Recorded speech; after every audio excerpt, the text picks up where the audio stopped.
السلام علیکم ورحمۃ اللہ وبرکاتہ۔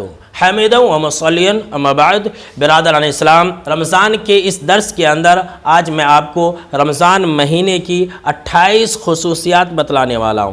نمبر 1، رمضان ایک نعمت ہے۔ نمبر 2، رمضان کا مہینہ اللہ نے صرف امت محمدیہ کو عطا کیا ہے، اور رمضان کا مہینہ ایک ایسا مہینہ ہے کہ ہم سے پہلے اللہ نے کسی بھی امت کو عطا نہیں کیا۔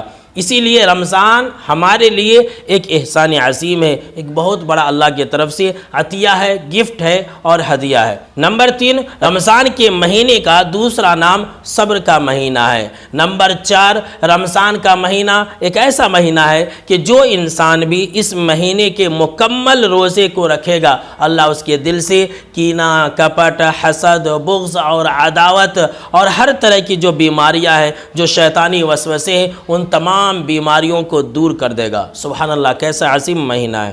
نمبر 5، رمضان کا مہینہ یہ وہ مہینہ ہے جس کے اندر غزوہ بدر پیش ہوا، یعنی کہ صرف 313 افراد نے 1000 لشکر کے اوپر فتح حاصل کی تھی۔ مطلب یہ ہوا کہ رمضان کا مہینہ انسان کو ترقی عطا کرتا ہے، رمضان کا مہینہ انسان کو کامیاب بناتا ہے۔ نمبر 6، رمضان کا مہینہ یہ وہ مہینہ ہے جس کے اندر اللہ رب العالمین سب سے زیادہ رحمتوں اور برکتوں کی بارشیں برساتا ہے۔ نمبر 7، رمضان کا مہینہ یہ وہ مہینہ ہے کہ آپ صلی اللہ علیہ وسلم صحابہ کرام کو اس کی آمد کی بشارت دیتے، خوشخبری دیتے۔ کوئی اور مہینہ آتا تو آپ صلی اللہ علیہ وسلم بشارت نہیں دیتے تھے۔ نمبر 8، سب سے زیادہ رمضان کے مہینے میں ہی آسمان سے فرشتے نازل ہوتے ہیں۔ نمبر 9، قرآن مجید کے اندر 12 مہینوں میں سے صرف رمضان کا نام ہی قرآن مجید کے اندر مذکور ہوا ہے۔ نمبر 10، رمضان کا مہینہ یہ وہ مہینہ ہے جس کے اندر قرآن مجید کو نازل کیا گیا۔ نمبر 11، رمضان کا مہینہ یہ وہ مہینہ ہے جس کے اندر صحیفہ ابراہیم، تورات، انجیل، زبور کو نازل کیا گیا۔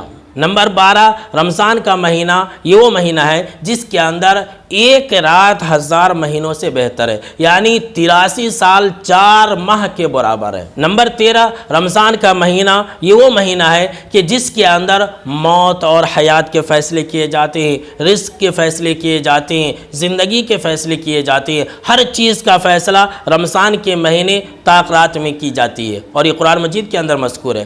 نمبر 14، رمضان کا مہینہ یہ وہ مہینہ ہے جس کے اندر فرشتے کو مقرر کیا جاتا ہے کہ وہ اعلان کرے کہ اے نیکیوں کو انجام دینے والے آگے بڑھو، اور اے برائیوں کو انجام دینے والے برائی کرنے سے باز آ جاؤ۔ نمبر 15، رمضان کا مہینہ یہ وہ مہینہ ہے جس مہینے کے اندر اللہ رب العالمین سب سے زیادہ لوگوں کو جہنم سے آزاد کرتا ہے۔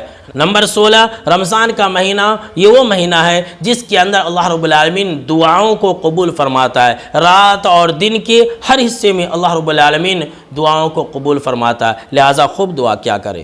نمبر 17، رمضان کے مہینے میں عمرہ کرنا حج کرنے کے برابر ثواب ہے۔ نمبر 18، ماہ رمضان یہ وہ مہینہ ہے جس کے اندر اگر کوئی انسان عمرہ کر لے تو اسے آپ صلی اللہ علیہ وسلم کے ساتھ حج کرنے کے برابر ثواب ملے گا۔ سبحان اللہ، رمضان کیسا مہینہ ہے۔ نمبر 19، رمضان یہ وہ مہینہ ہے جس کے اندر اللہ رب العالمین رحمتوں کے دروازوں کو کھول دیتا ہے۔ نمبر 20، رمضان کا مہینہ یہ وہ مہینہ ہے جس کے اندر آسمان کے دروازے کھول دیے جاتے ہیں۔ نمبر 21، رمضان کا مہینہ یہ وہ مہینہ ہے جس کے اندر جنت کے 8 دروازے کھول دیے جاتے ہیں۔ نمبر 22، رمضان کا مہینہ یہ وہ مہینہ ہے جس کے اندر جہنم کے دروازے بند کر دیے جاتے ہیں۔ نمبر 23، رمضان کا مہینہ یہ وہ مہینہ ہے جس کے اندر شیاطین کو جکڑ دیا جاتا ہے۔ نمبر 24، رمضان کا مہینہ گناہوں کے مٹ جانے کا سبب ہے۔ نمبر 25، رمضان کا مہینہ روزہ رکھنے سے 10 مہینہ روزہ رکھنے کے برابر ثواب ملتا ہے۔ نمبر 26، رمضان کے مہینے میں روزہ رکھنے سے اللہ رب العالمین تمام اگلے اور پچھلے چھوٹے چھوٹے گناہوں کو معاف فرما دیتا ہے۔ نمبر 27، رمضان کا مہینہ یہ وہ مہینہ ہے جس کے اندر قیام کرنے سے چھوٹے چھوٹے صغیرہ گناہ معاف فرما دیے جاتے ہیں۔ نمبر 28، ماہ رمضان یہ وہ مہینہ ہے جس کے اندر اگر کوئی انسان تراویح کی نماز امام کے ساتھ پڑھے گا تو اسے ساری رات قیام کرنے کے برابر ثواب ملے گا۔ سبحان اللہ، اتنی ساری خصوصیات رمضان مہینے کی ہے، لہٰذا میرے دوستو رمضان سے فائدہ اٹھائے، خوب نیکیاں کمائے۔